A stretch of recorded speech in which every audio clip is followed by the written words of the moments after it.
Okay, we'll start the session. Thank you, Abba Father. Thank you, Jesus. Thank you, Holy Spirit, for this wonderful session we had with you today morning.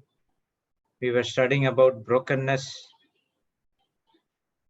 Lord, we learned that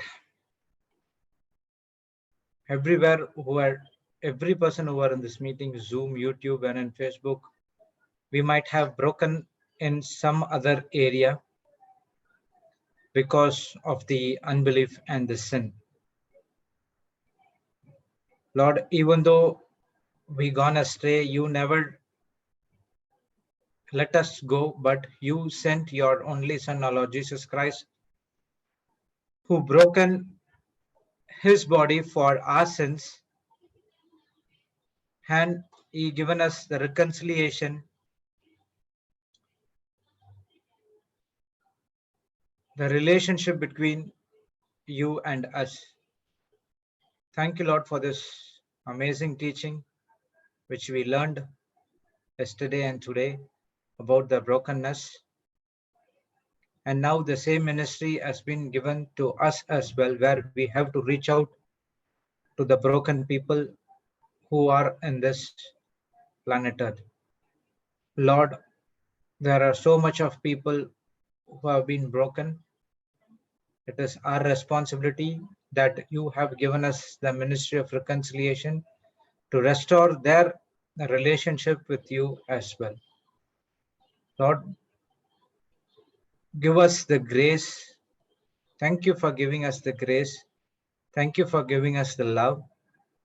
Thank you for giving us the tools whichever we require to go forth and preach the word of God, the gospel of grace to each and every people, and break their brokenness into a wholeness. Whole, nothing missing, nothing broken, everything has been fulfilled as you want us to prosper in each and every area of our life. Lord, we understood that this is because of our choices and consequences, we are entered into this brokenness. But now, Lord, we understood that we submit ourselves to you. We put aside our self-effort and we come in front of you as a servant heart.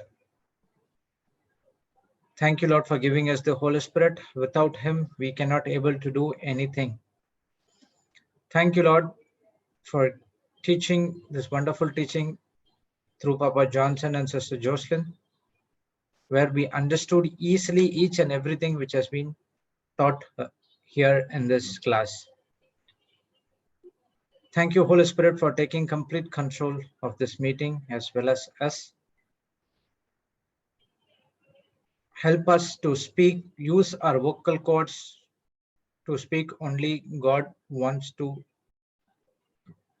speak on behalf of us. We thank you and we praise you in the glorious name of Jesus. Amen, amen, amen. Praise the Lord, brothers and sisters. Welcome back to the Global Revival Healing School second session.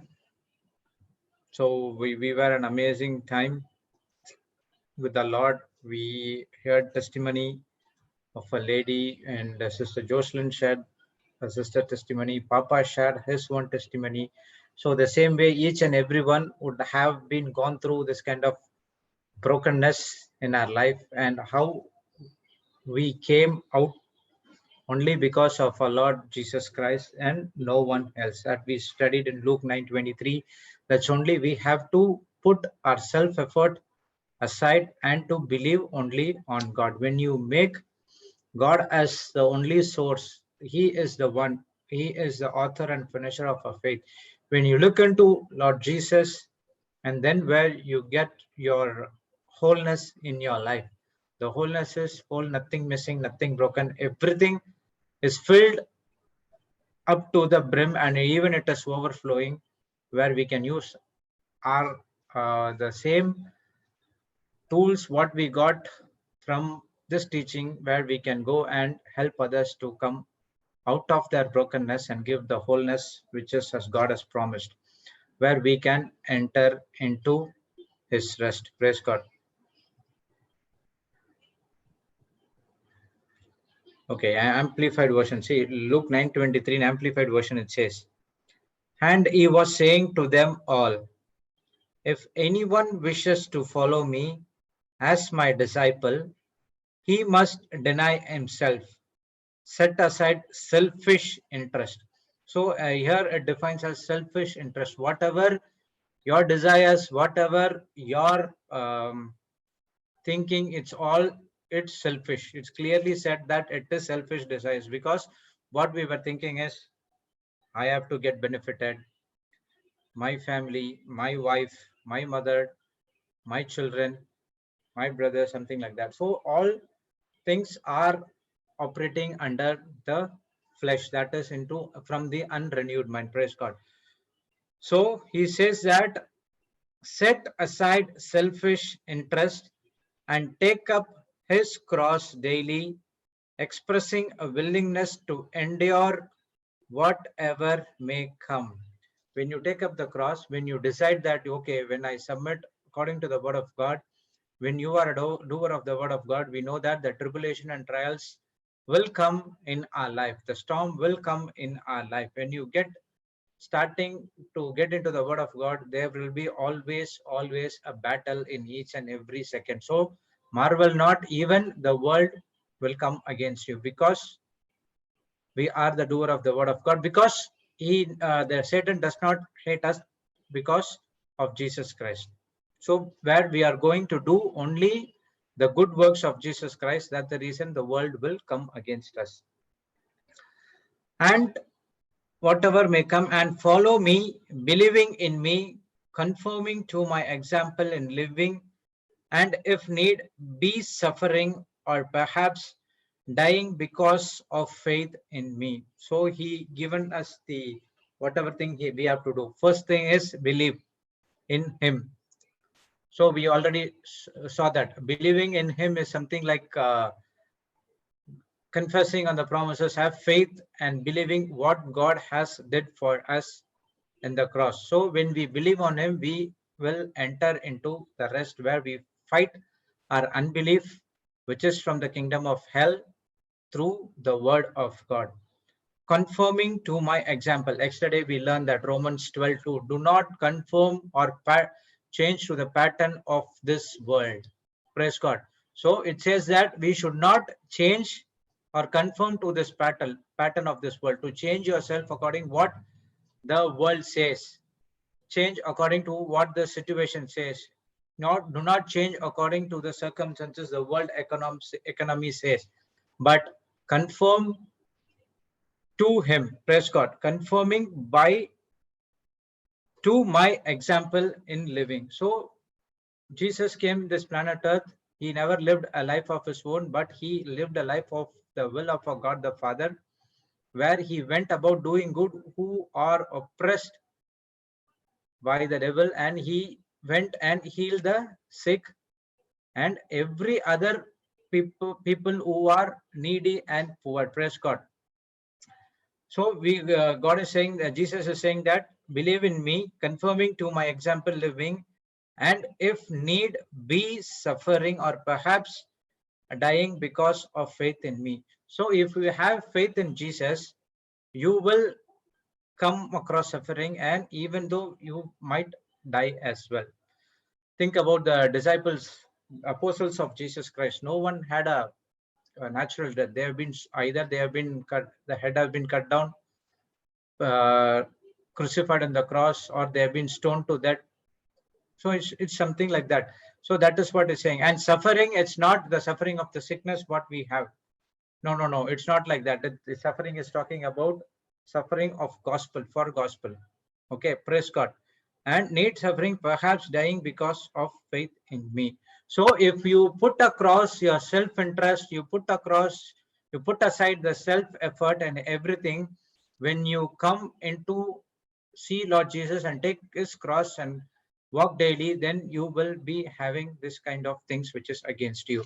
So everywhere, whatever it is, whether you want to come out of brokenness, you want to come out of sin, whether you want to get out of you want to get out of the evil things, whether you want to get into the rest which has been God has promised us, everything is given a choice for us. Freedom of choice is given to us, whether we are going to take it or whether we are going to set aside and going to live a life with a self-effort and other things. Praise God. So in the world, broken things are despised, thrown out. Anything which is we no longer need, thrown away, damaged goods, rejected goods. So as Papa said that example of yesterday, when we go buy a fridge or whatever electronic items or whatever it is, if there is any damage or slight scratch, whenever you buy a car, if then a slight scratch is there or not, you will not buy it, because it is you make it is a damaged piece and you set aside. So that is what the world is all about. So in the world, broken things are broken things are despised and thrown out, not useful.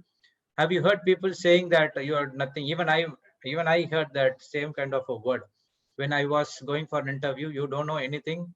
Your all years of experience you wasted. You're good for nothing, they said. Praise God. So now I know what is that all about. Now I know my life and everything is. At that point of time, I was broken. Why I am hearing this kind of feedback from the interviewer? So I was totally rejected at that point of time. With all my experience, 8-9 years experience is shattered with only one sentence. Praise God. Even they reject the people as well. That is what the world says. Even if you see in marriage, the relationship breakdown, the tendency is to walk. The world says, okay, if this marriage is not here, the spouse is not here, okay, go find someone else. But what the word of God says, rather you have to work in the reconciliation to retain the relationship between the two. So the same thing happened when the Samaritan woman, she was living with 5 husbands. So she was not content, or she was not satisfied. That's the reason she got brokenness, one after other, one after other, one after other. She went. Still, it was not satisfied unless and until Jesus came and preached the gospel to her. Praise God. So the same way, in the world, there are full of people who are broken hearts, broken spirits, broken relationship, where the world always rejects those people. Praise God. But as a Christians, the word of God says in Psalms 34:18, the Lord is close to the brokenhearted and save those who are contrite spirit or crushed in spirit. Praise God. So when the world rejects, the God, Lord Jesus Christ, is coming only for the broken people in this planet. He never came for the people who was full of life, because they operate in their pride, because they know that I reached to this place only because of me, because of I did those things. But the broken people, if the gospel would not, if you think about the Samaritan woman, if Jesus would have been come there, if the gospel has not been preached to there, she might, we don't know what would happen for her.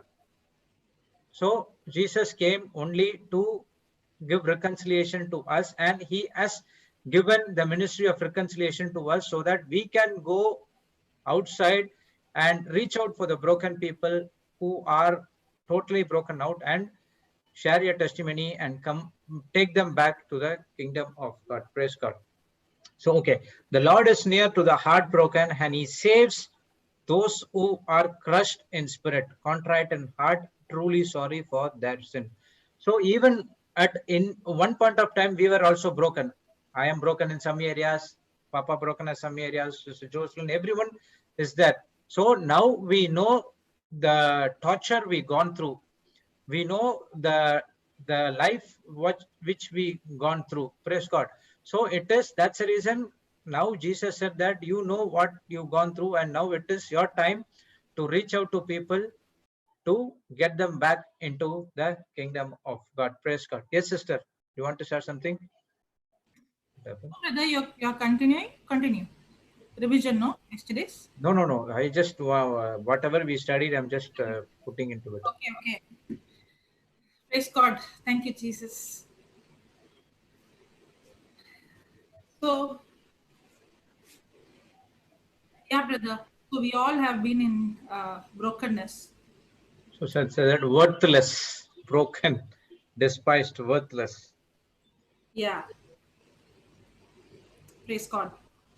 Thank you, Jesus.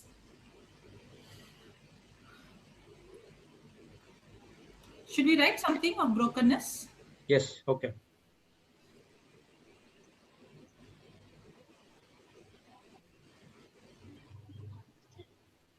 Okay. In the beginning, when God created the universe, in the beginning, when God created the universe,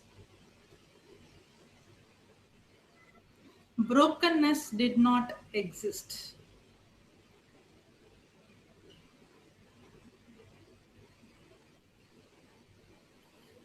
In the beginning, when God created the universe, brokenness did not exist.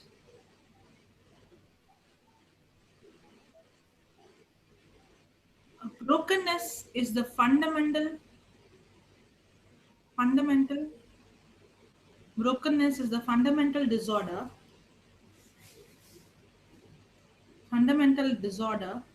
in creation. Now this disorder did not came from God. That's why we wrote the first line, that in the beginning it is not God who created, Brokenness did not exist. exist. Okay.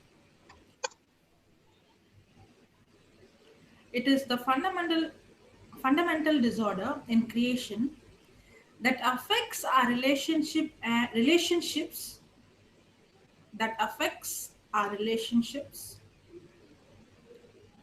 and behavior, that affects our relationships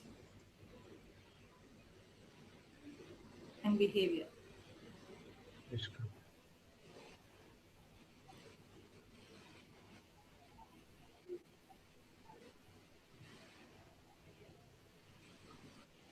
Brokenness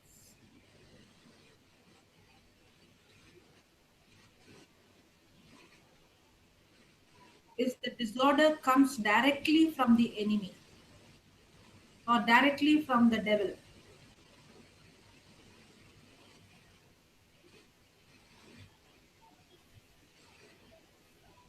So it's not God who created It's the devil who created. devil, but without our it is because of our sin, our disobedience.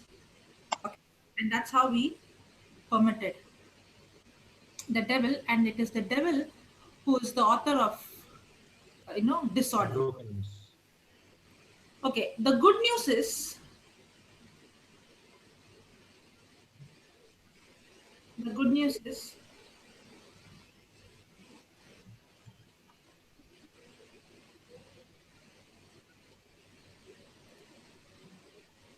the good news is that God can turn any brokenness. The good news is that God can turn any brokenness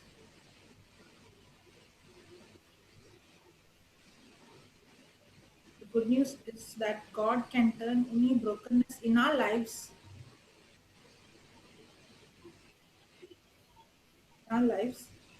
into something better,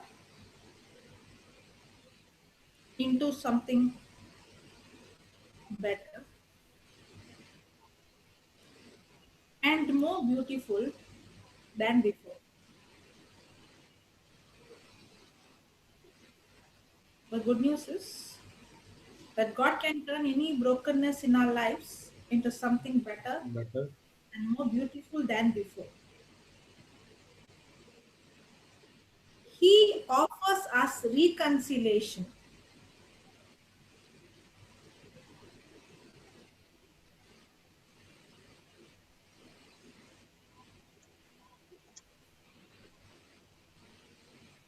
He offers reconciliation.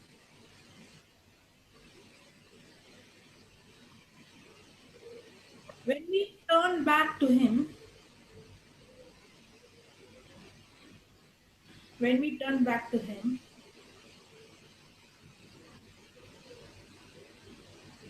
He works every bad thing. He works every bad thing that happened to us into something good.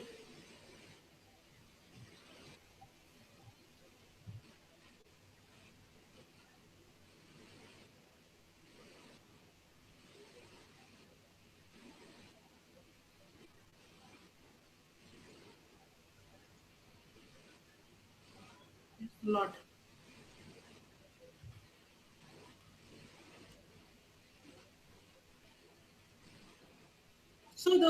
So God has, as we saw before the break, about reconciliation. It is restoration. And that's why the only solution for brokenness is reconciliation. Because there was what, an enmity between man and God because of sin. And now man is broken. Because of sin, man is broken. And the only solution is to restore our relationship. It is not that we want to restore, it is God who made the choice to restore our relationship. And the restoration can never take place until God deals with sin. And that's why Jesus, he was broke. He took our brokenness. He took our punishment. He took our shame. He took our disorder. Praise God. And now he is offering us reconciliation, means where I can receive complete healing and wholeness by believing in what he has done. And now I can experience fullness. From now, when I experience fullness, the same brokenness which the devil brought in my life to destroy me, now when I receive reconciliation, the same thing that was bad, now God turns it around for good. And now I can go and do the ministry of reconciliation to tell the people that this is where I was, just like you. Even I was in that brokenness. Even I was broken. But then today it is because of Jesus that I have overcome brokenness, because he was broken on my place. And our ministry is the ministry of reconciliation, to go and search broken people. Yes, brother. Even sister, in that Papa yesterday explained about that Jesus breaking his body. Even that was a perfect example that is going to be broken. His body is going to be broken for us. Now, if we think that, all the revelations are coming. Praise God. Yes, Papa. Praise God. Praise God. So I had lunch. Yes. Yes. The body was broken, the body was given food. Our body is given food. The body of Jesus was broken. Praise God. So when Jesus said, any man will come after me, let him deny himself. Praise God. Praise God. So I was just meditating on that, and I would like to share about that, deny himself, Yes. because that's the key to our brokenness, to overcome brokenness and experience the life in abundance. Amen. Amen. So 7 things we must do. You can write it down and then we can study it together. Okay. Okay. Yes. First thing is, I must be willing to follow Christ. Be willing. To follow Christ. That is John 7:17.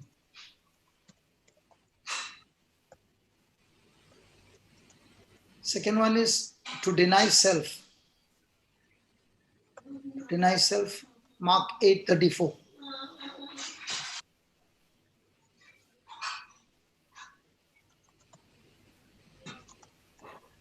Third one is to take up his cross daily.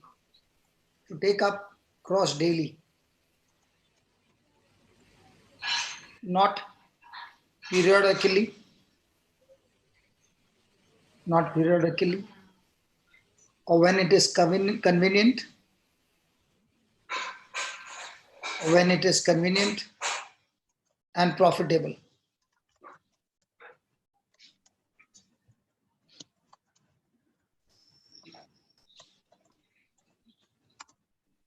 Fourth one, to follow daily to the end.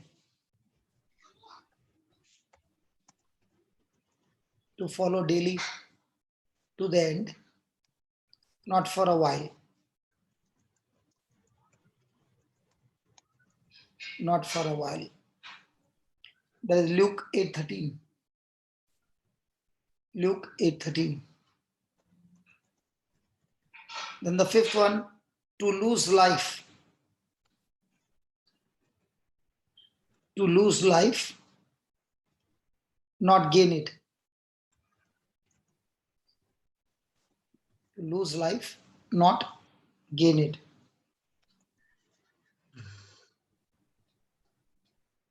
Luke 9:34.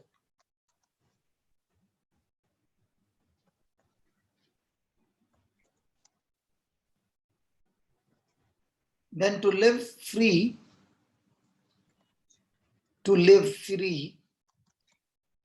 from the love of the world.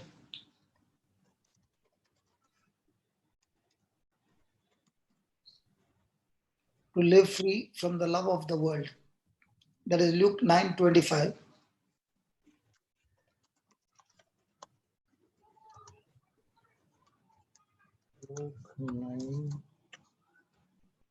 Romans 12:1 and 2.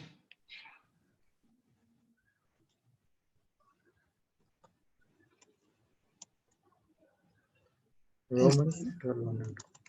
And seventh, to live unashamed of Christ. To live unashamed of Christ and His word.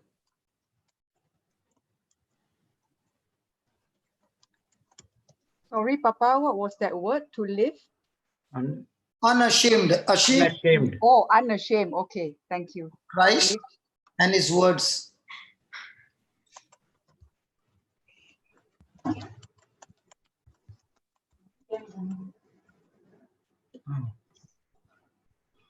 Change my difficult.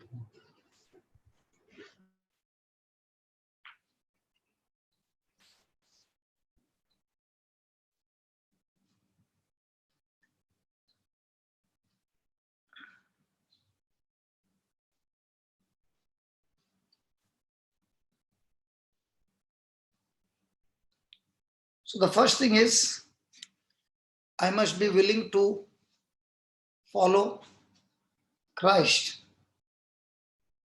Without that passion to follow Christ, I cannot learn to deny myself. Praise God. So the first thing is, the decision to follow Christ must be a strong decision.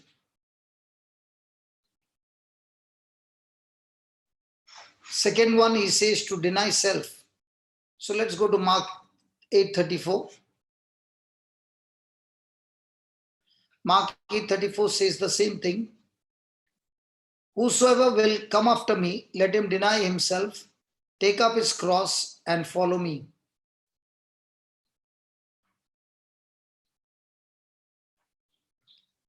So now we do want to experience the life in abundance that comes from the gospel of Christ. And it does bring benefits in our life.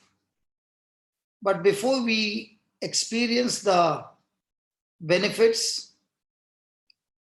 there are choices and conditions that we have to come under to experience the very life of Jesus in our life. So when he says follow me, it means to be habitually following regardless of the price. When Jesus said follow me, it means to make it a habit to follow regardless of the price. Because many a times we want to follow Christ, but when things go difficult, then we want to quit. But if you see the apostles, when they followed Christ even to the point of death. Yes.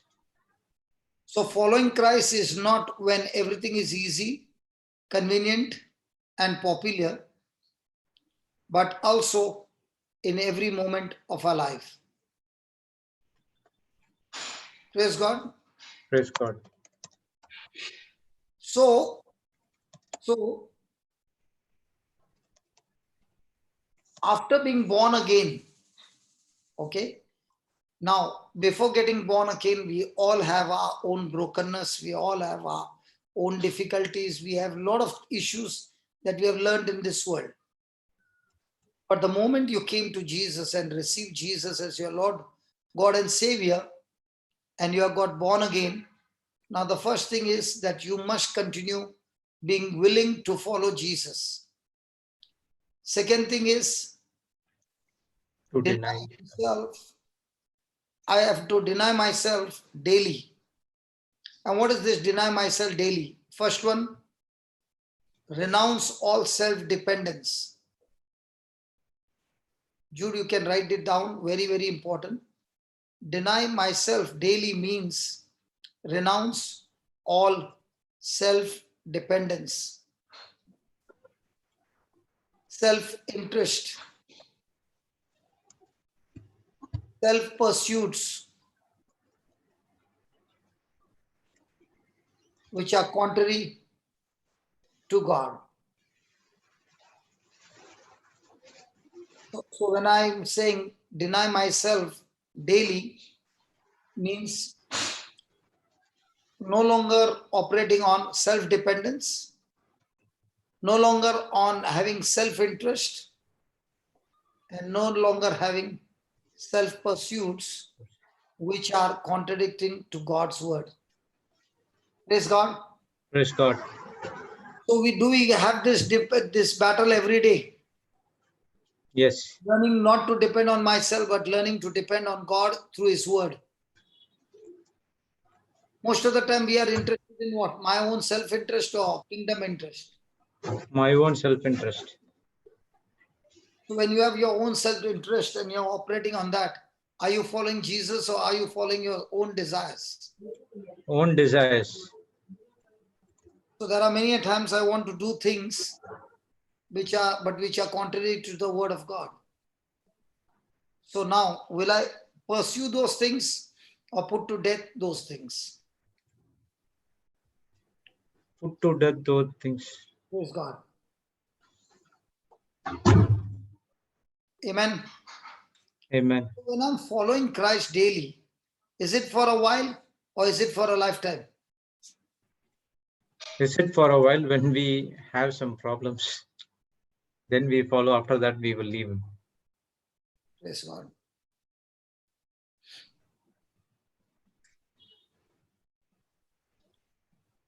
So to follow, do I need to believe in what Jesus said? And if I truly believe in what Jesus said, then am I going to follow him or am I going to go on the opposite direction? Not to follow him. So when I'm following him, I'm believing him, I'm completely and totally continuing in obedience, following him. Yes. So now my whole voice, my whole response is to hear his voice and not only be a hearer, but also the doer of the word. Amen to that? Amen. Praise God. Yes. Praise God. So following Christ is not only at the beginning of my Christian experience, But throughout but it is a daily process. and a lifetime following Christ. Amen. Yes. So the Jews, okay, claim to know God and have eternal life. And they told this to Jesus. But Jesus told them that what you say that you know God, you do not have relationship with God, neither do you follow his word. Praise God. Praise God.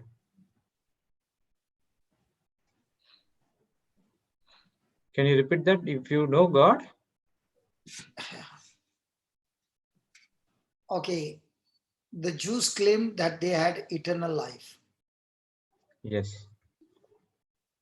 But when we do not follow Okay, when do the not. way the word of God says, the Jews said that they know God, Yes. that they have eternal life. But what did Jesus declare? That you do not know God. You know about God. You follow the rituals, Okay. but you have no personal Personal relation. with him. Because Okay. if you have a personal relationship with him, then all the time you are depending on him. Yes. Praise God. The very thing that you are Going on own self-effort. yes. Praise God. Praise God. So we have to take this cross daily, not on short periods or short seasons, and not only when everything is convenient and profitable, but also when things go really, really bad. Bad. So following Jesus is following Jesus to the end, not for a season or not for a while. Most of the time we find ourselves what? For a while. Most of the time do we find when it is convenient? Yes. Yes. When it is your profit, you want to follow Jesus.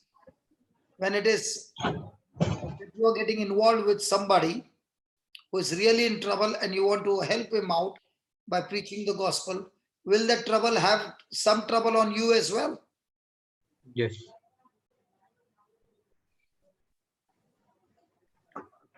So remember, following Jesus is a daily passion, and it is never for a short term, but it is for a lifetime. And then also that should be out of love. Yes, it's With, not about your profit. mm, That is why following Jesus is losing your life. Because if you don't lose your life for the sake of the gospel, then you can't find the gospel saving your life.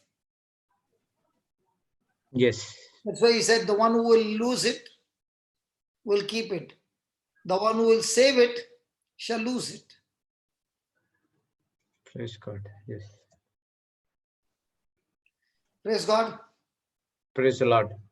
So in the kingdom of God, anyone who wants to save his life will lose it. Save his life means what? His own Die. self-effort, Mm. his own dependency, his own desires, his own pursuits. And as long as he's full of that, he'll find himself losing his life. But the one who loses his life for the Lord's sake and for the gospel's sake, the same shall save. Deliver. Praise God. Yes, Papa. So when he says somebody will lose it, it's just like somebody who is willing to deny himself. So denying himself for whatever is necessary to do the Father's will or to win Christ. When a person is focused on doing what the word says, no matter what the cost, such a person will surely save his soul. Amen. So when Jesus said, the one who will lose it shall keep it, he meant that what a man loses in this life because of his consecration to God and because of his daily denial of his self-will, such a person will experience 100-fold blessings in this life with eternal life and an eternal inheritance even in the world to come. Praise God. So in other words, the more you lose your life because you have consecrated your life to Jesus or to God, now your life is all about self-denial, denial of your self-will. When you follow that path, the Bible says you shall be repaid 100-fold. Amen.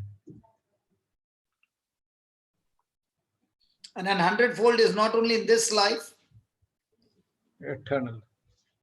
100-fold is also in the eternal life, where you are going to enjoy the inheritance in the world that is going to come. Yes, praise God. So there are two things that you find over here to come out of brokenness.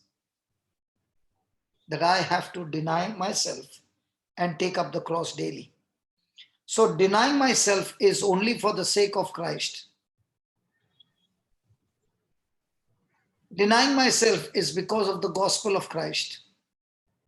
And when a person does that for the sake of Christ, for the gospel of Christ, the person begins to agree to the word, and that word brings forth manifestation. Amen. Praise God. Praise the Lord.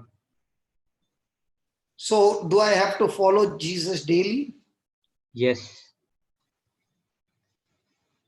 to the end or for a season? Till the end.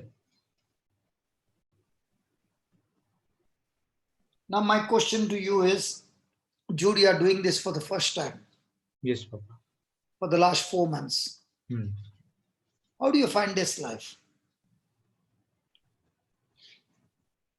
It's like I'm enjoying now because so initially it was only at that point of time I have to get into the Word of God. If I want to go for a house visit or for praying something, then I look into the Bible, whatever requires, and then I study it and then I do it. But now it's not like that.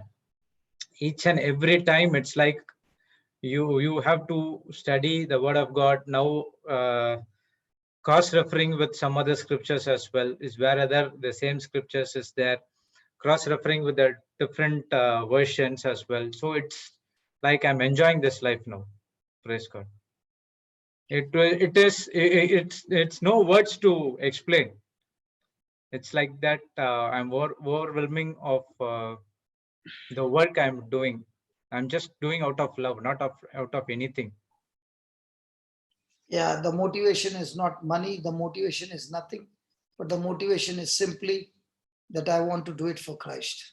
Kingdom, benefit to the kingdom of God. Yes. Praise God. Are you losing your life? Yes. The self-efforts, everything has been gone. I'm fully dependent on Jesus Christ and Holy Spirit. And when you're depending on Jesus Christ, are things becoming better and better? Yes. Even when I take the revision, I study it, and after that, within a 15-20 minutes, I just take bath and have my breakfast and come back. I'll just go blank. Oh my God, I've lost everything. So what I do is I'll just pray, start with the Holy Spirit. You have to help me praying in tongues. Then I start with the first scripture, and automatically the examples come starting, and it's that fully depending on Him, and He leads the way how to go. Praise God. This is what I have to do. But if you see in the initial time as well, and for each and every time I used to see the whatever notes I see, but now it's not like that.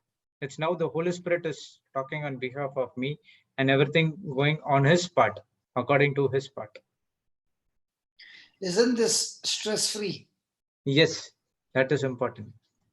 And the best part is when you're explaining and it's coming from the Holy Spirit, you are sure about so many people's lives getting changed. Yes. Praise God. Now it's not self-effort. Now it's God who is God's effort. speaking to the people and transforming their lives. Amen. Praise God.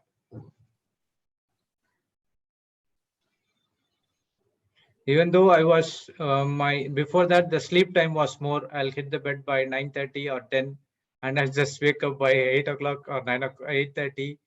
Sorry. You'll sleep by 8:30. No, by 9:30 or 10, and after doing the confessions and everything, and then I will get up by 7:30 or 8. And now it's not like that.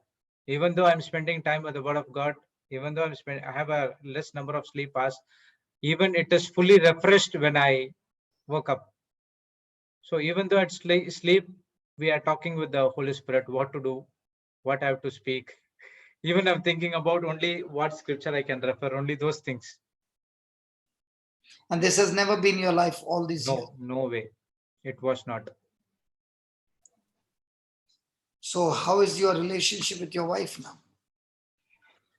It's perfect. Now she is also studying each and everything. So we also discuss something in the night before going to the sleep. So she will tell whatever mistakes has been done. So I'll just correct it. So before that, I know what I'm speaking. You don't tell me about it like that. Now it's entirely different. No, it's a partner. Because it is not my effort. My effort. It is only because of God's efforts. So we have to be humble. Praise God. So now that brokenness is washed away, Totally. now transformation and wholeness, and all this you are beginning to experience by trusting in Jesus. Yes. And in the finished works of Jesus. Yes. Praise God. So now you have learned to keep your eyes on Jesus, the champion of the champions. Yes, Papa. Praise God. And now that you know that it is not you who is sharing the revision, you know it is God who is giving you the words, and you are only opening your mouth and doing it. You already know that it was not you. Yes. Even when it started with the healing retreat before in March, even my wife only told that, see, Papa is conducting the healing retreat, go and log into Zoom. Then I downloaded the Zoom app. Then I started with that only. Okay, I was like a person, and then Sister Jocelyn asked me to help someone to mute and everything. That way I started it. And really it went up this level, and thanks for you to giving me an opportunity to do this. Praise God. So you had come to Zoom because your wife told you to attend the class. Yes, that's for the healing retreat. You did not know that very soon you would become the principal in the Zoom. Praise God, yes. God can pick up anybody and do wonderful things if we are willing to Yes. follow. Praise God. Yes, now I understood. So every moment, if you see, God always wants to draw us to himself. Yes. And the reason he wants us to draw us to himself is not that he wants to use us, but he wants us to be made whole. Yes. That's So he is not creating the bad situations. But in the bad situations, previously you would react and respond in the wrong way. Now, those very bad situations, he begins to minister to us, serve us, and give us absolute instructions what needs to be done. Yes.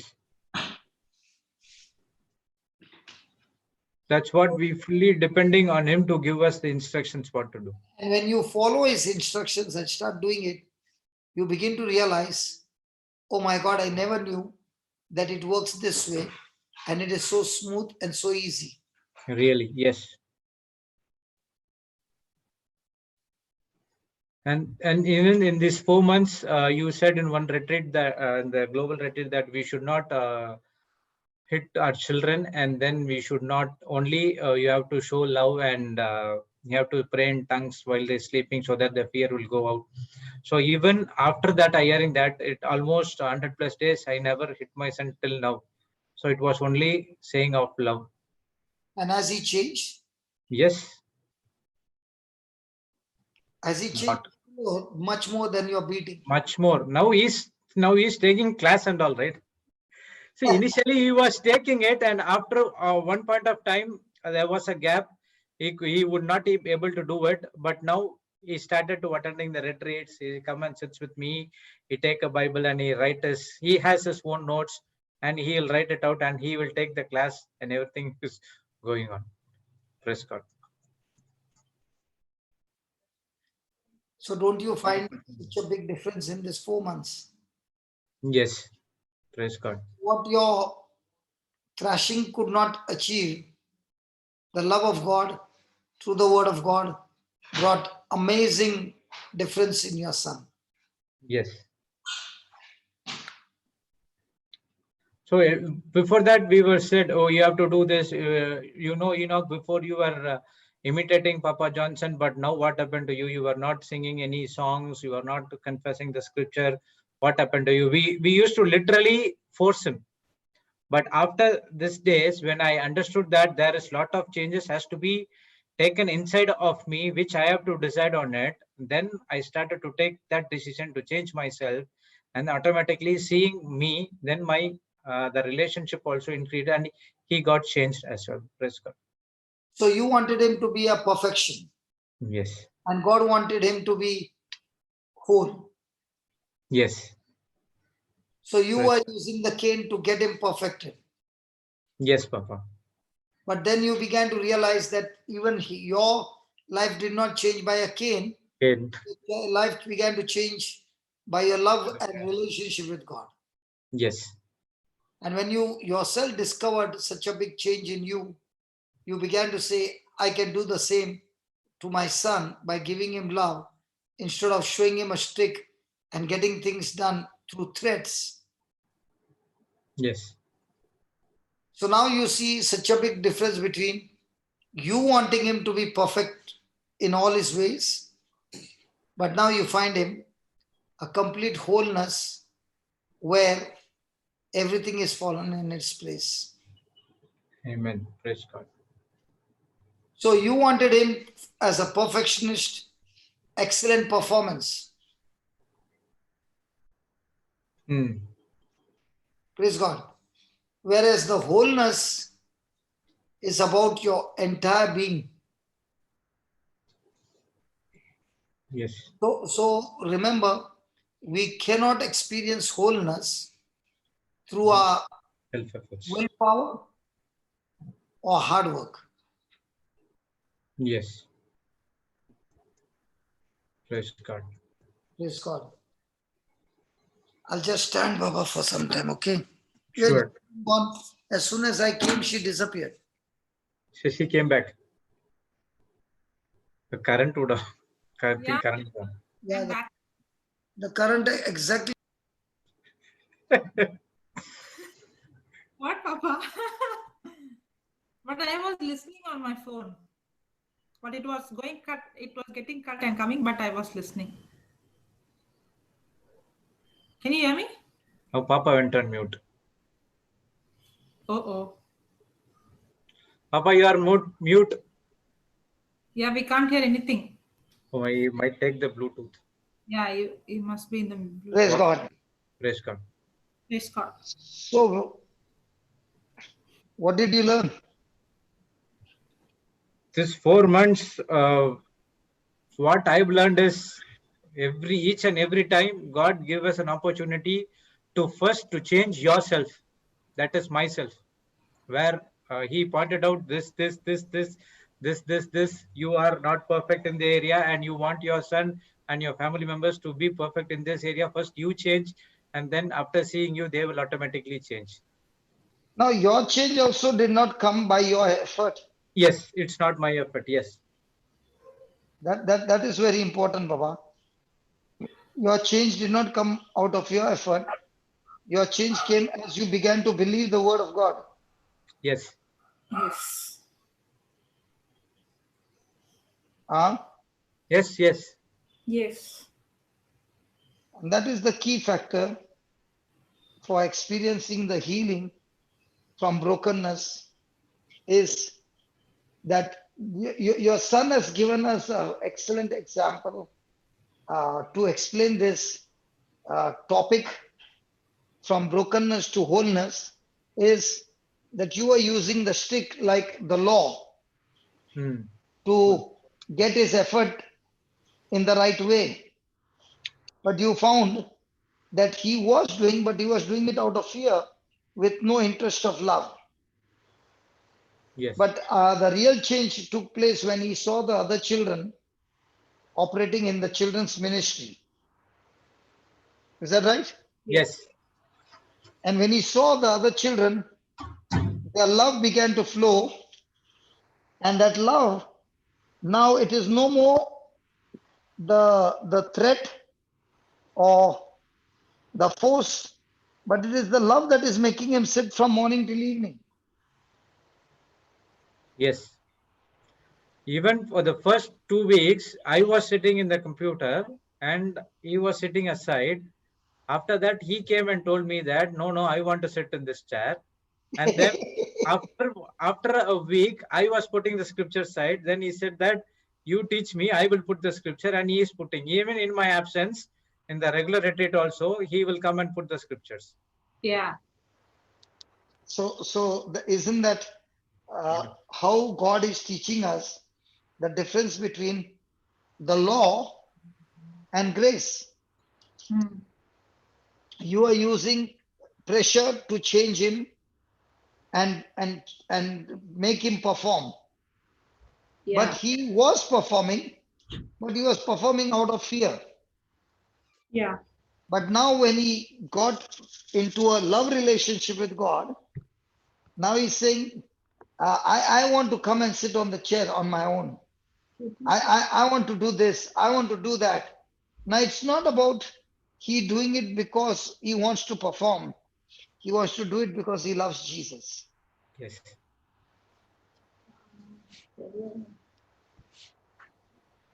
Praise God. Praise God. Praise God. So we got to, I think a complicated topic became easy through the example of Enoch. Now, every time when you want to study something, you can see the difference between the father forcing the son and the son now doing much more because he's in love with God. Yes. So God not only heals the broken relationships, but he also uses healthy relationships to bring healing in our lives. Praise God. Now, for example, Enoch, when you are forcing him and even raising your hand, you might be saying he performed the way I wanted, but the scar of that relationship is not healed. Yes, it should be The there. performance is right, but deep within there's a scar of the father beating the son to get the performance. So deep inside, there's a broken relationship, but it's not showing you outside. But now, when you began to pour love into him, now love began to heal those scars and turn that relationship healthy, so that now you can see the very performance that he's doing is not based on self effort, but it's all depending on the love that he's experiencing, and he wants to do even more than before. Yes. Praise God.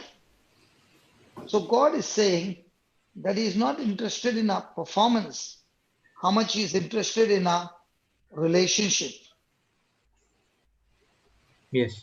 So Christianity is not about doing good works. Christianity is all about my relationship with my Father. And that love relationship with my Father is what is making me do the good works or perform those things. And that performance is also not mine. It is by the faith of Jesus that he has given me. Amen. Is Yes. God longing for relationship to be restored? Oh yeah. Yes. He always longs for relationship. He is not longing for things to be done. He is longing for things to be believed in him. So when you have a relationship with God, your believing is to the peak. When you don't have relationship with God, your believing has got nothing to do. You are only thinking about, he told me to do, I will do it. Not with that desire that I want to do it because I love him. Mm. So once that relationship begins to grow between you and God, now that relationship of love will take you from glory to glory. Glory. Amen. Now you find that you're sleeping less, studying more, even performing more than before, doing things that you had never done in your life, and yet you find that the performance is so excellent because now you're depending only on God to help you do it. Yes. Yes, God, yes. So there is nothing called as, Self-effort. we as Christians, we go and do things alone. We never go and do things alone. We always do things through Christ. Again. We don't go around doing things alone, but we go around doing things through Christ. Amen. Amen. And when Yes. we start doing things through Christ, we find now there is hard work, but at the same time, there is rest. Yes. There is no sweat. And by the time you have finished the work, you find yourself so much satisfied because this healing, this deliverance, this preaching, this ministry, this service has come only through relationship and not under the law. So I'm no longer forced to do things for Christ, but my relationship with Christ helps me to do things much more than was force could achieve. So every day is a time of our relationship with God, in which every time you are having a relationship with God, there is going to be a change in our spiritual growth, and surely there shall be a change that takes place. And that is why God said it is not good for Adam to be alone because there was no relationship. And if there was no relationship, then everything would end up with self-effort. There was no question of love. So in relationship comes love. Amen. Amen. Amen. And when there is no love, There is more. there is only forceful doing because I have to do it. So God's way of healing my brokenness is through relationship, and man's way of finding the solution to my brokenness is doing through self-effort. Tell me, who taught me this now? Who thought? Enoch. Yeah. Correct. I learned it today in a very better way that God wants to heal me of everything Yeah. through relationship, and I want to get everything from God through my self-effort. Self-effort. Yes. Correct. And when I'm putting in my self-effort, I have no joy, I have no peace. Because I have to do it, I'll do it for you. And lead into more brokenness. Yes.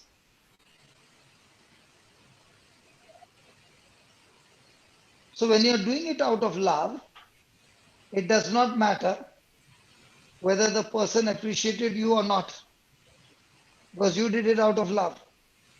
But if you did it because of your self-effort, and when the priest forgot to call your name, you'll go and fight with him.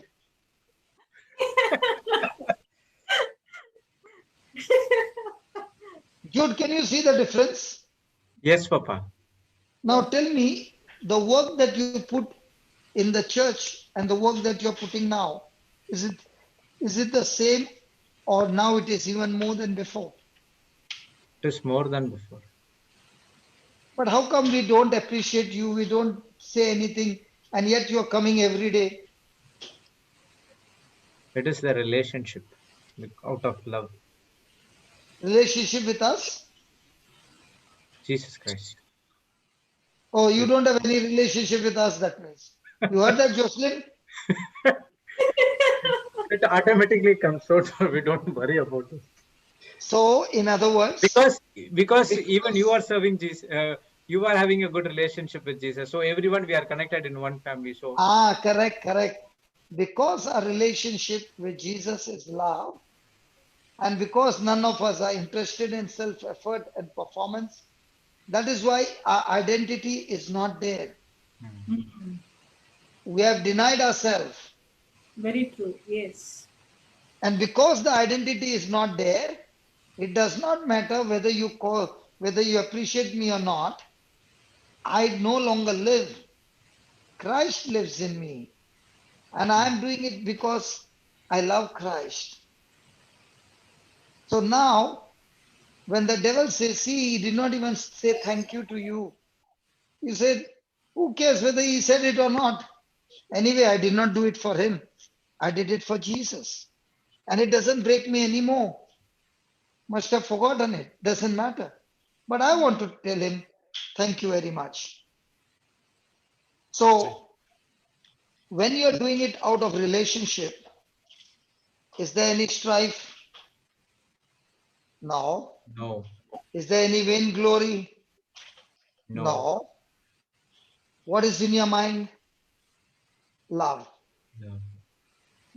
So because of love, you are seeing that God has in his love picked me up so much, whereas this person is still struggling. And the reason he's struggling is because he doesn't know the truth. God has revealed to me, given me the knowledge of the truth, and therefore I am able to perform. But this person is struggling so much. So can I give that knowledge that God has given me, the secret that God has given me, and start training the other person so that he also is lifted up and he comes and becomes better than myself?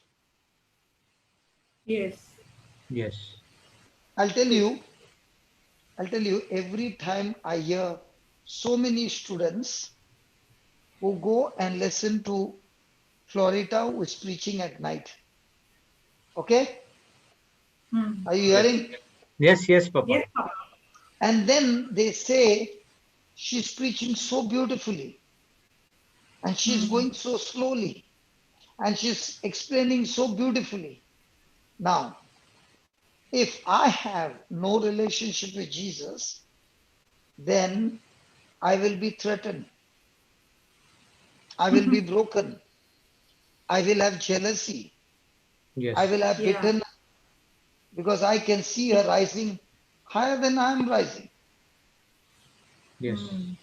But when you have a relationship with Jesus, you are enjoying this love and you're saying, God, thank you for giving me this opportunity to feed this baby.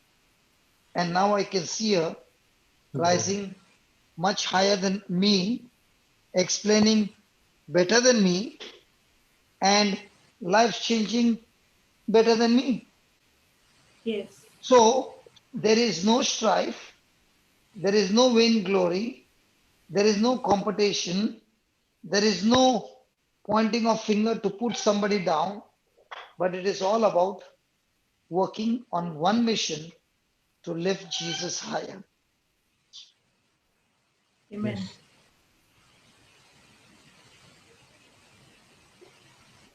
And Praise that's God. exact. And Sorry. that's exactly is what is reconciliation. And when God is reconciling us to Him, He has made us righteous. That means He is making us equal to Him. And He's making us, He is sinless and He has made us sinless. He is righteous and He has made us righteous. And that's exactly His reconciliation. And when we understand this, then there is no male, female, Greek, Jew.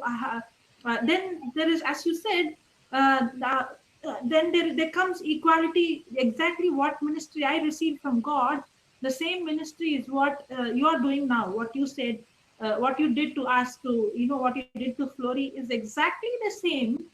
That there is a reconciliation, and that's why there is no pride, and that's why there is no bitterness. Otherwise,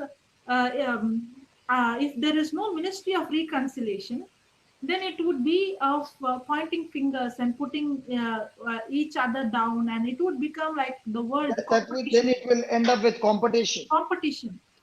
Exactly. I remember when I saw Florita, that time she was in the singing Hmm.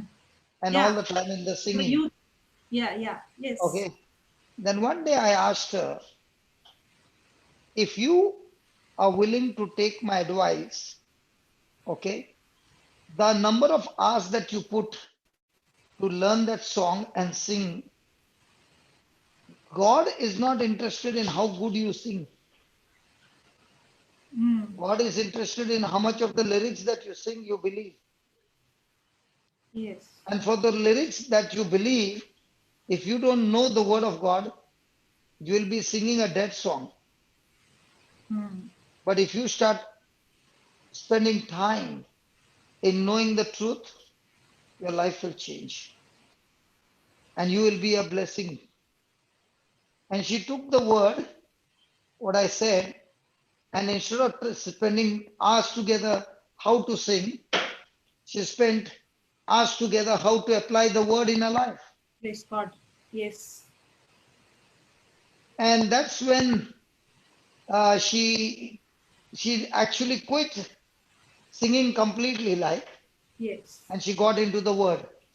Yes. And she spent hours and hours in the word. And when she spent those hours in the word, the first thing that happened was her own brokenness began to get wiped out. Yes. And she learned that applying the truth gave her new life, new understanding. The weaknesses were gone. And now she was able to perform like never before. And in that performance, it was not her wisdom, but it was God who was helping her to perform. So everything in her life began to change. Hmm. And that is the real joy to see that somebody who was broken, you went, began to minister, and brought that person into a relationship with Jesus. And now, through the relationship with Jesus, that person is rising higher and higher and higher. Amen. Yes. Praise God. Praise God. So let us have this relationship where our main desire is to get people into a relationship with Jesus and help them grow out of their brokenness into the wholeness. So healing begins when we stop focusing on ourselves, when we stop focusing on our self efforts and dependence. The real healing begins when you reach out like Helen, every day you see her reaching out to others and helping others to come into a relationship with Jesus. When a person begins to do that, in no time, the person himself experiences healing and wholeness in his life. Because now the person wants to raise everybody into a fellowship with Jesus. Amen. And that is where the people who are broken come out of their brokenness and fly like eagles. Because that brokenness has come to keep you in a bondage into a prison for your lifetime. But when a person begins to esteem others better than themselves, now that person is no longer interested in his own things, but that person is interested in helping others to establish and reach those promises that God has for each and every one of us. Amen. So you can write this with capital letters, bold capital letters. Healing begins when I stop focusing on myself. Healing begins when I stop focusing on myself and begin thinking of others first, and begin thinking of others first. Praise God. Praise God. And that's what you find the apostles. Did Peter go fishing Yes. after Jesus' Yes. death? Yes, yes, they went. Did he catch Yeah. any fish? No. No. Was he already broken because he had denied Jesus? Yes. Yes. Did Jesus come and confront him? Yes. Yes. Did Jesus ask him that, do you love me? Yes. Yes. Did he say, yes, I love you? Yeah, immediately he Yes. said, go and feed my sheep. Jude picked it up correctly. Jude, you picked it up correctly. Praise God. The moment Peter said, yes, Jesus, I love you, the next word was, go and feed my sheep. Did. Was Peter fishing to feed the sheep or feeding himself? Feeding himself. And what did Jesus do? Asked him Jesus to. changed his focus Hmm. from himself to others first. Did Peter even think at that moment when Jesus was giving him the direction that Peter would be such a great blessing that in the first sermon he would touch 3,000 people?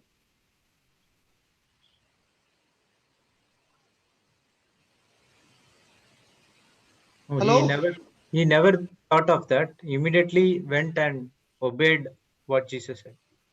But on the day of Pentecost, was he able to touch 3,000 people? It should be more. Yes. No, the Bible says on that day 3,000 3,000. got baptized. Okay? On the first day, Hmm. the first sermon. Now, did Peter discover his purpose on this planet Earth? Yes. Yes. Did he follow Jesus even unto the point of death? Yes. Was he able to make an impact in this world? Yes. So when will you get healed? When I start focusing from myself to others. Praise God. So brokenness will make you more selfish and self-centered. Brokenness will all the time make you think about yourself. But when you want to become whole and you have a relationship with Jesus, Jesus will teach you humility, to be humble. And humble is thinking of others as better than yourself. Humble is thinking of others Better than ourselves. as better than Ourselves. yourself. Now, the mother that I shared the testimony of Brother Amal, the daughter is in autism. Okay? She's not able to do the most simple activity. What did the mother tell the baby? You have the mind of Christ. Now, did she change her thinking? Yes. Did she change her own thinking and then she changed her daughter's thinking? No, she. First, she changed her own thinking, no? Yes, yes. That's why she said, you have the mind of Mind of Christ. Christ. Yes. Yes. First, she changed her own thinking that her And- daughter is from autism. The daughter is now having the mind of Christ. Christ. Christ. And when she said it by faith, what happened to the baby? Started see the change in her life.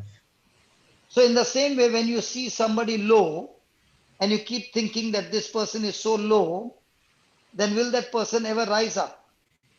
No. No. But when you start thinking others better than yourself, are you raising their standard to God's Yes. standard? Yes. Yes. 100%. That is the real Christian life. When you find people who are broken, you give them encouraging words of faith by changing their thinking. But before you change their thinking, you got to change your thinking Not about thinking them first. first. Exactly, Papa. Yes. That's Press. the real joy. Even the reason that I'm going to Africa is only one reason, because what I see over there is um, the people over there has no knowledge of the word. And Yes. that's why occult witchcraft, Satanism, as all of that has taken grip over those people. Yes. And if I can go there and spend time in teaching these truths to them and raise up an army of students who are able to do exactly what God has taught me, I finish my mission in a grand way. It's not that I want to go and do it myself. I want to go and teach there how they can do it themselves and set their own people free from this captivity of Satanism and occult and witchcraft and black magic. And if we Yes. are able to teach them that it is so simple when you have a relationship with God. Yes. And when we don't have the relationship, instead of building God's kingdom and bringing and reconciling people to God, we start building our own kingdom, and then comes the all the issues. No, Papa? Yes. So it's all about establishing God's kingdom on this earth. And that's what we say, no? Thy kingdom come on earth as it is in heaven. And who is the one who is going to bring this kingdom down? You and me, all of us. And all of us can do it if all of us are taught the right way to do it. I'm so glad now the eyes are being opened and many participants and those on the YouTube listening to the teachings have stepped out and started laying hands on people, started giving the scriptures, started giving the links, and you can hear so many testimonies. That's why my joy is when I hear simple people who are broken have not only come out, now they are going and sharing the truth with somebody else, and now they are also bringing others into the kingdom. Imagine if every Christian had to know to do this. Stop looking at his own interest and look out for ways how he can be a blessing to somebody's life. Okay. Life would have been so beautiful. There wouldn't have been Yes. any selfishness. Yes. And that's why when you are in Christ Jesus and you have a strong relationship with Jesus, you are not spending any expenditure to impress anybody. Because the world says first impression is the last impression. If that was so, everybody's marriage would have been excellent, because on the first impression, everybody wants to show how best they are. But the impression is not you. The impression is Christ in you. Yes. The impression is selflessness, denying self-centeredness, denying selfishness, denying self-dependence. And then when that happens, you become such a blessing wherever you go. Amen. So what happens is, especially in relationships, even as a Christian, there are times when there is confusion, misunderstanding, and the relationship gets broken. The wounds coming from the broken relationship really run extremely deep. And they run deep and they keep running deep as long as the person is focused solely on himself. What, Papa? Repeat that. What I said is, Uh, when relationships are broken, uh, there are wounds. And these wounds, they go deeper and deeper and they keep on running deeper. And the reason it is keep on running deeper is because the person is still focusing solely on himself. But the same person who has got these wounds broken and deeper, when he comes to the Lord heals his broken heart and binds up his wounds. For me, the biggest classic example is of Joseph when his brothers sold him as a slave. yes. He's his father's pet. His brothers hated him, sold him as a slave, and there's no future. Those wounds could have run so deep, that would have been the end of Joseph. Yeah. But what I find about Joseph is that he is stuck to God so deep that even in a situation like this, he is talking to himself that God has given me a dream. And in that dream, he has shown me that he's going to make me a great man. So I'm not looking at my current situation. I'm not looking at the current people in my life. I'm not looking at the identity that I have right now. I'm looking at my God who is working in me to take me to the destination that he has for me. That kind of attitude of not focusing on the situation and what people did to him, but focusing on God to heal him, focusing on God to strengthen him. And that's why the Bible says that he was able to perform excellent in Potiphar's life, in his household. You put him in any department, you could see the hand of God move. So the relationship of Joseph with God being excellent, the hardships and the unjust treatment that he was given had no effect on him because he would not allow that hurt to run deep because he would turn to God. There were two things. One thing, he turned to God, and two, wherever he was placed, he did not sit and cry and go into depression, but he used that opportunity to rise higher in that place, and from a slave he became a manager. When a person keeps thinking about himself, he goes into depression. But when a person keeps thinking on what God has promised him and his current situation, how can he use this current situation to become a blessing to others? He is rising higher. Are you all with me? Yes, Yes, Papa. Papa. Okay. Very true. So surely Joseph would have gone through pain Yes. because he is missing his father. Surely he would have gone through pain because now his identity is that of a slave.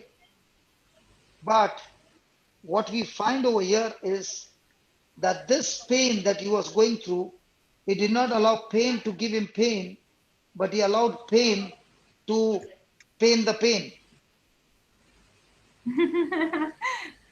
Say it again, Papa.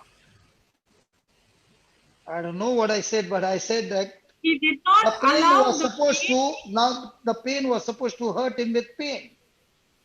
But what he did was, he did not allow pain to hurt him with pain, but he used pain to hurt pain so that pain would be no longer having power over him to give him pain.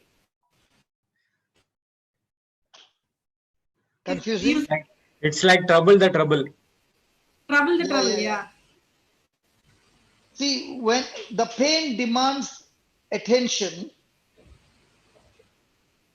to that area which is causing pain. Hmm. But when, Pain is an indication of brokenness. yes, it is an indication of brokenness, it is an indication of disorder, it is an indication that you are on a journey that if you continue this journey in that way, it will end up with big destruction. So pain is a signboard of warning. So what do you do with that? That's what he said. Jesus, God heals the brokenhearted. God is near to the broken heart. And he binds up the wounds. So pain is demanding attention. Okay? Yes. Yes. And pain is actually awakening our senses. Hmm. Pain is demanding. It may hurt me, but if I learn to face pain directly, and if I don't acknowledge the wounds, but I acknowledge God in the midst of that pain and His word and His promises, and I stick to those promises, pain can be used in a powerful way to change the direction of my life. Hmm. Just give me 2 minutes, I'll be back. Sure. Just continue. Yeah, Papa. Yeah. Brother Jude, Yes, sister. praise God.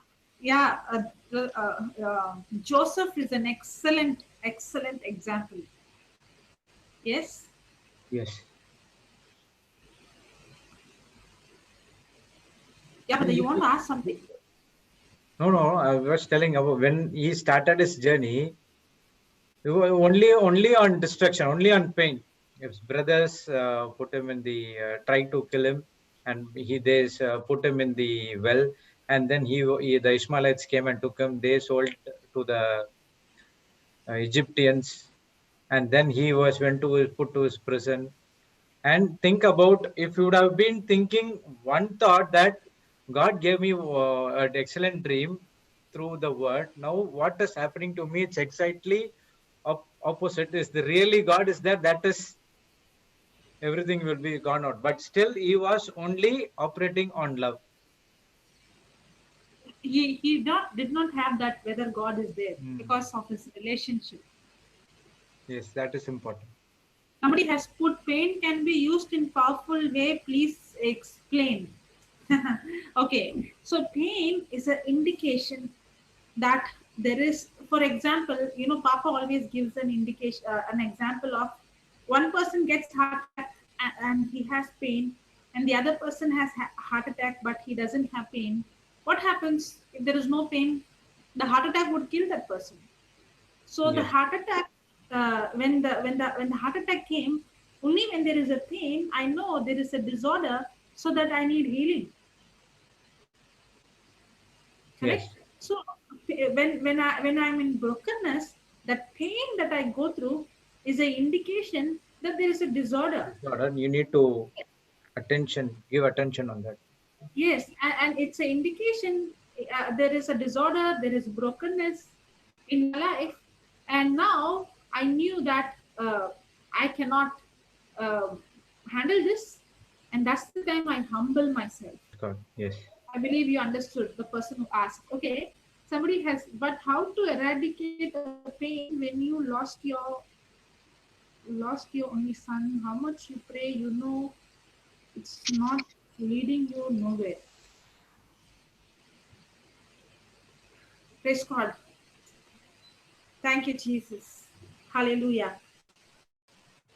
Yeah, the Bible says that God is near the broken-hearted, and He was broken in our place to heal our brokenness.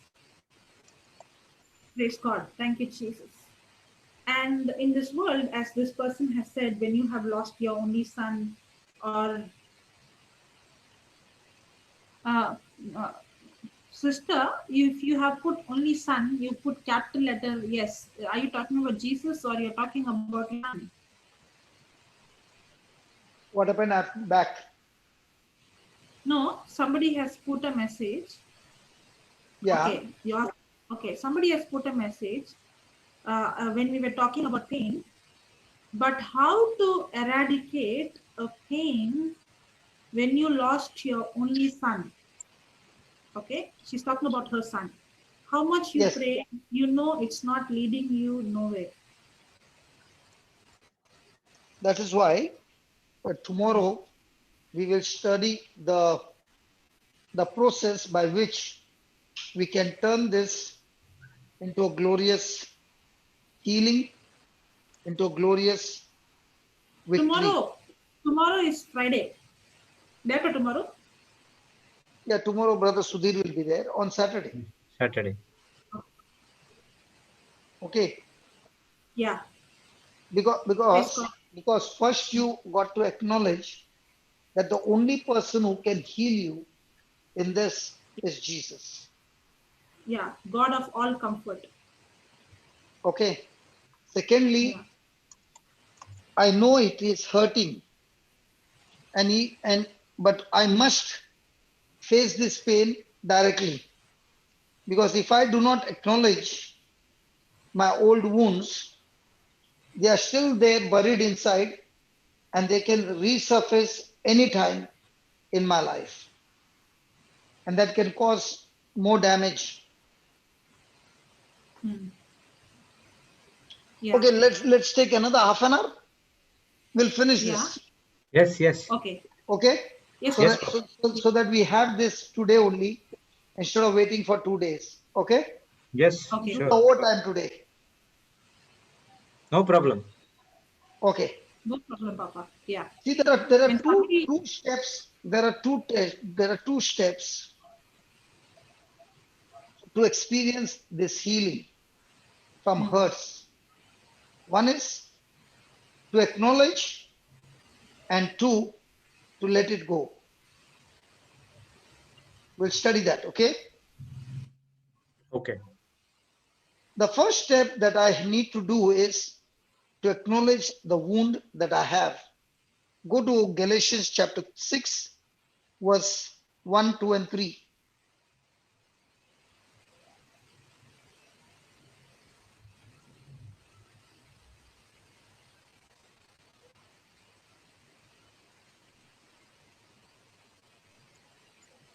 Brethren, if a man be overtaken in a fault, you which are spiritual, restore such an one in the spirit of meekness, considering thyself, lest you also be tempted.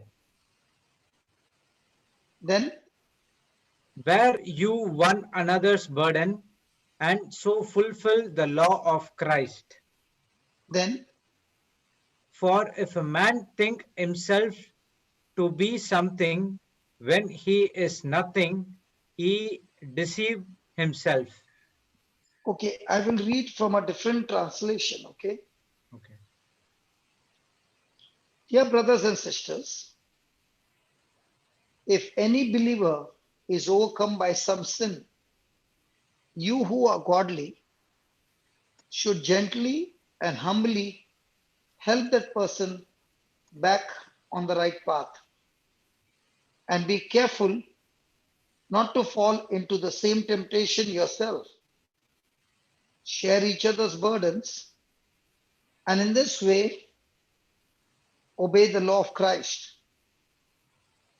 You are not that, if you think you are too important to help someone, you are only fooling yourself. You are not that important. Praise God. Praise the Lord. So, the Word of God says that when we have been hurt emotionally, the first step in recovery is to acknowledge the wound. We need to admit that we have been hurt. Okay? Yes. And now allow the Word of God, the truth, to help us to get out of this hurt. How do I do that? The classic example is in Philippians 3:13.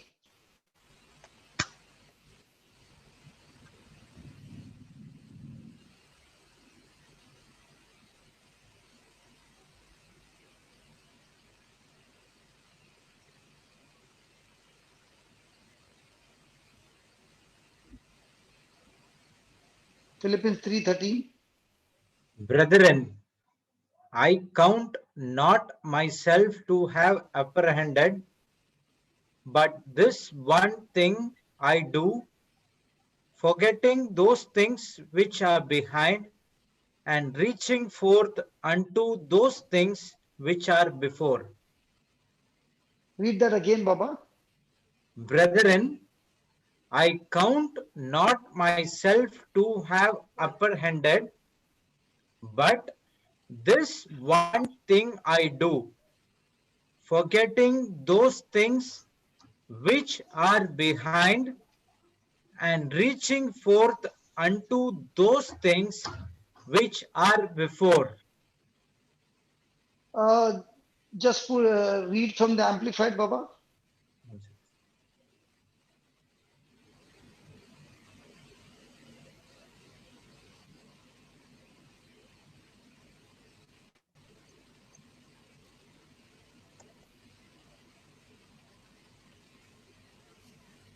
Brothers and sisters, Yes. I do not consider that I have made it my own yet. But one thing I do, forgetting what lies behind and reaching forward to what lies ahead. Praise God. So in our past, we all have bad memories. And he's saying, it is not that I've become perfect. St. Paul is saying, it is not that I've become perfect. But I've learned one thing. And the most important thing that I've learned is to focus. Focus not on the things that are of the past, but focus on those things that God has for me in the future. Because the past, I'm not able to change it. But the future, I'm surely able to change it. Praise God. Praise the But Lord. if I'm looking at the future, then I cannot plant the wrong seeds in the present and expect the future to change in my favor. There are many times, because of our past, hurtful situations, even in the present, we bring a past, and based on a past, we keep continuing to plant the wrong seeds in the present. not understanding that what I'm planting the seeds in the present is now going to create my future in that direction. Yes. So, if I understand the application right, then I am not interested in the past because I cannot change the past, but surely I can make a change in my present and future. And therefore, I have to be so careful in planting my present. It's not about just having that happiness in the present, but looking at the future, I have to make decisions to plant the good seeds in the present. Because what I'm planting today is not that I'm going to reap it today, but that reaping will happen in the future. Amen to that? Amen. Amen. Praise God. So, like mature people, are we supposed to be extremely cautious in planting in the spirit? Yes. Amen. So if I'm planting the seeds of love, I'm planting the seeds of forgiveness. Might be the person ahead is not acknowledging it, but I will continue to do what the Lord has asked me to do. Might be I'm not seeing any change in my current situation, but if I continue to do that, those seeds in the kingdom of God are incorruptible seeds. They will definitely, surely change the future. Amen. Amen. So every day in my life, when I'm hurt, I must check what kind of seeds am I planting at this very moment. Am I planting the hurtful seeds? Then I'm thinking about my present situation only, but creating my future into a big mess. But if I understand the truth, then I'm very cautious in planting the present situation with the right seeds of obedience, the right seeds of fellowship with God and His Word. Then I might not see a great future right now, or I might not see the breakthrough in my present right now. But like a sower, like a farmer who plants the seed, I've started planting the good seeds of renewing my mind and applying the word in my life. Praise God. That's when everything will begin to change. Praise God. So the first thing is to acknowledge that I've been hurt.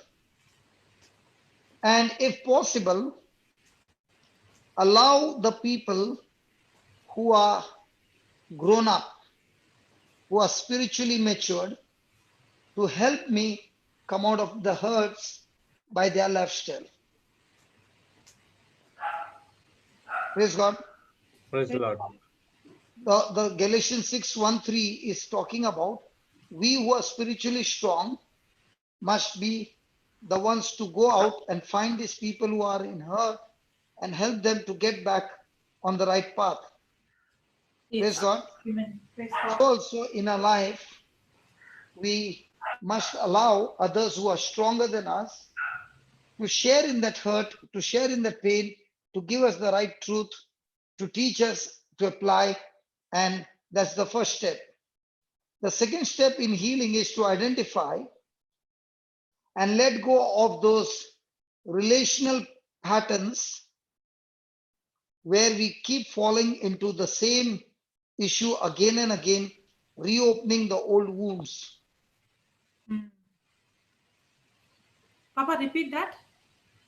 What happens is the second step is we get back into the same thing over and over again where the old wounds are reopened, Mm. and that causes more and more and more and more of Hurt. damage. So we need some trusted people who are spiritually strong to help us to come out of these situations.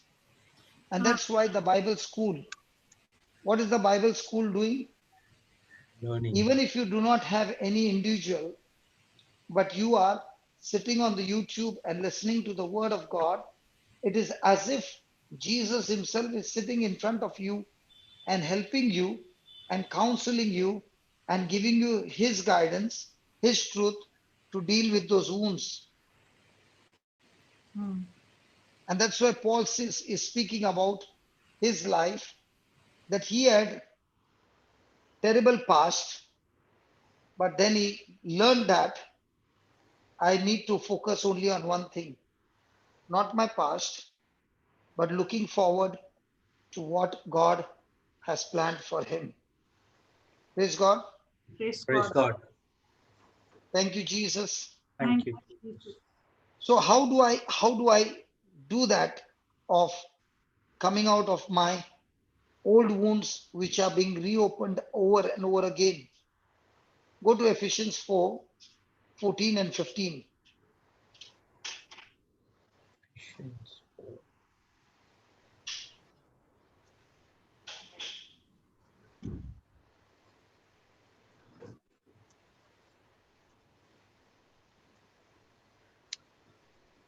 That we henceforth be no more children, tossed to and fro, and carried about with every wind of doctrine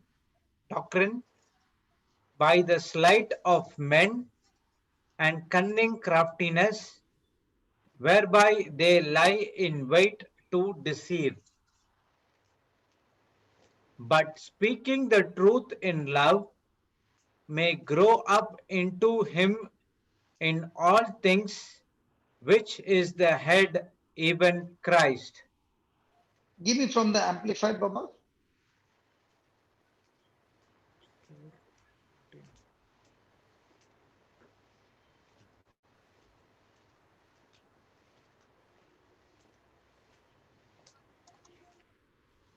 Or 13 and 14, right?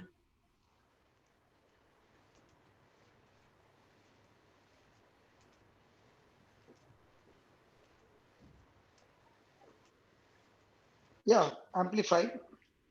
13, 14, 14, 15, Papa. 14 and 15. Ephesians 4:14 and 15. Okay.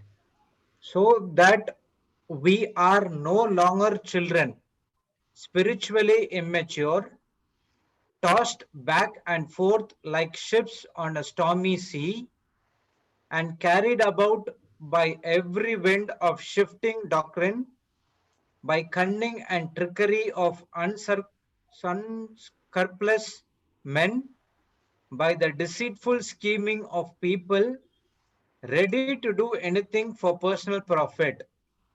But speaking the truth in love, in all things, both our speech and our lives expressing His truth, let us grow up in all things into Him, following His example, who is the head, Christ. Praise God. Now, what happens is, in today's world, there are many different doctrines. Yeah. There are many different teachings. And when I do not know the truth, and I go to listen to more and more of different teachings, I'm so confused that I've been tossed to and fro because I do not know what is a lie and what is the truth. Mm. And there are many times people are tricky that they can speak to you things that sound like truth, but it is never a truth. Mm. Instead Yes. of that, go to the truth that is love and let love grow in every way more and more like Christ by taking Christ as an example, okay, and imitating Christ through his word. You will find so much of relief in that pain that comes through the truth. Mm. And that is what we see that from the time this global school has started, and with so much of crisis, so much of hardships, so many people losing their jobs and all this, the teachings on different topics really began to anchor the soul of the people who are running the thinking or the thoughts running in all direction. The truth became an anchor and kept their mind stayed on the word of God. And all that we are learning is the basics of a Christian life, and that is love, faith, forgiveness. And it is when a person begins to learn these truths and begins to apply this, looking to Jesus, by default, the truth shall make you free. So when you are in a relationship, it is very important to pay attention that in that relationship, you continue to apply love, continue to live in truth, continue to live in forgiveness.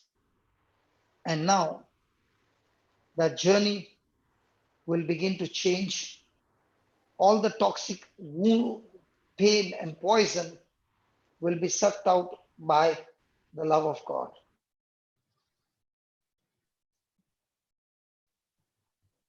Praise God. Praise the Lord.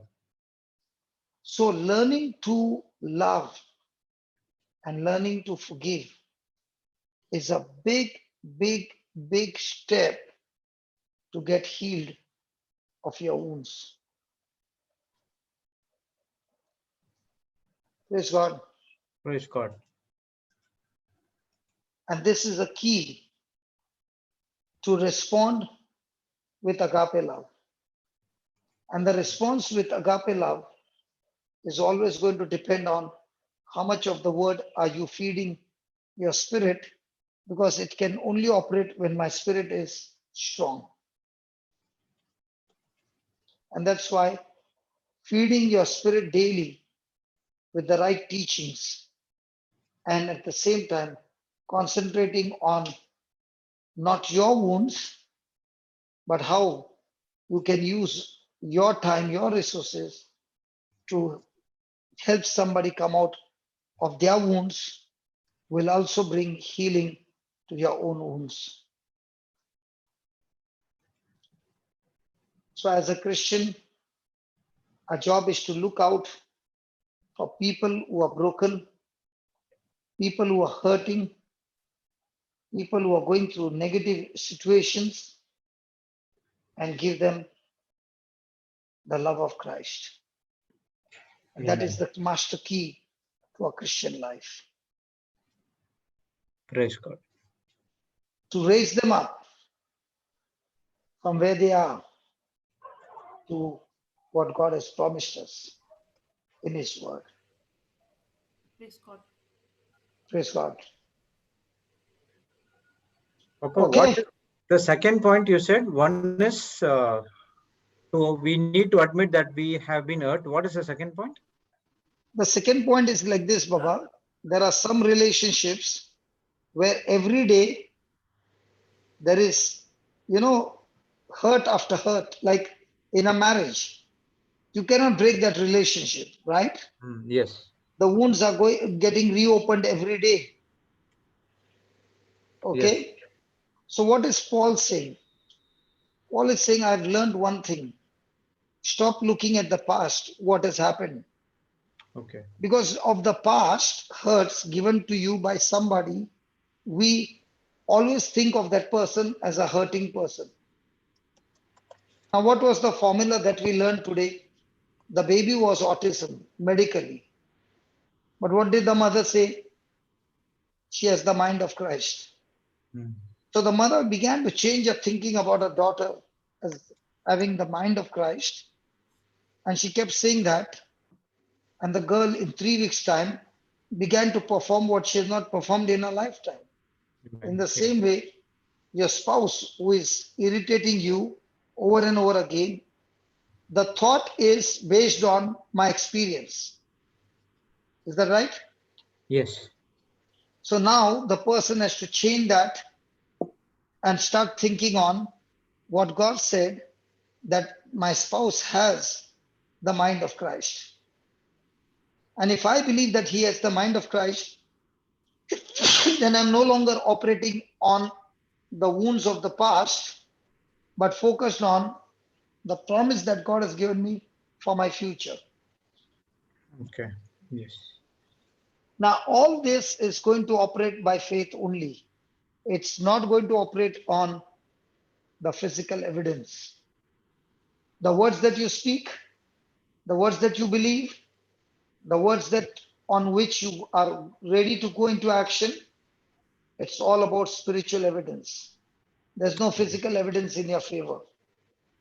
The physical evidence in your favor is only the past bad memories and hurts. And that's where you need to shift from sight to faith. Praise God. Got it. Okay? Yeah, Papa. We'll continue this topic, don't worry. Yeah, okay. Okay? Okay, go ahead. Make the closing prayer and we'll go. Thank you, Heavenly Father. Thank you, Jesus. Thank you, Holy Spirit, for this wonderful day. Thank you, Lord, from the morning till now, we were under your presence. We were under the guidance of the Holy Spirit. We learned about what cannot be done through the self-effort when we submit ourselves to our Christ, when we were doer of the word of God, when we believe in faith of what Jesus has did for us in the cross, we can able to perform it when we put our self-effort, but only on looking onto Jesus. Thank you, God, for this wonderful teaching given by Papa Johnson and Sister Jocelyn. We believe that this teaching would have been helped many people who are reaching or seeing or hearing this teaching throughout the world will transform their life. Lord, now we understand whatever which is in the kingdom of God can't be get through our self-efforts or through our works, but only through the finished work of cross. Lord, we also learn that we should see people not on our self-effortness, but how Jesus saw us when we were broken in some areas of our life. It is our responsibility that we need to see people from their heart, and we need to raise them up to the God level. Lord, this is where our agape love comes into picture. Without the love, without the Holy Spirit help and guidance, we will not be able to do this. But only through the help of the Holy Spirit, wisdom and guidance, we can able to preach the gospel which has been preached to us, the same gospel to the fellow people as well, to raise them up from the lower standards to the upper standard, to God level of standard. Thank you, Lord, for this amazing teaching. And we thank you for the people who have participated in this teaching from morning till evening. We believe that each and everyone has been blessed with this teaching. The people who are in Zoom, YouTube, as in Facebook. Thank you, God, for blessing each and every one of us. Mainly Papa Johnson, Sister Jocelyn, Sister Marina, Sister Kiyomi, Sister Jessie, Sister Tanya, whoever helps us to make this mission as successful. And all things which we are do out of love only to the glory of God. We thank you and we praise you in the glorious name of Jesus. Amen, amen, amen. Praise God. Thank you, Baba. Thank you, Papa. Thank you, Sister Jocelyn. Papa, thank you, brother. Thank you, everyone. Thank you, everyone. Thanks for your time. So we will see you tomorrow. And next retreat will be at 7, Hindi, 8, Marathi, 9 o'clock, Bye. Sister Thanks. Florida, English. What, Papa? Thanks, Jocelyn. Yeah. Bye-bye. Bye, Papa. Bye, everyone. Thank you Bye. all. God bless you. Have a wonderful day. See you tomorrow at 10:30 a.m. Bye for now. God bless you all.